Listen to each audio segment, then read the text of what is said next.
Hi guys, it's Avas from Trendy Startups. Today I'm gonna show you how to use WhatsApp on your PC. So let's get started. Open Chrome browser, type here WhatsApp web.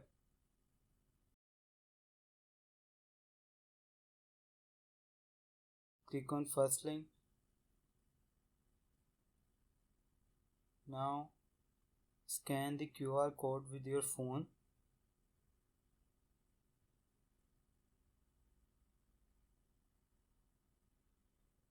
And here you can see our WhatsApp is blinking.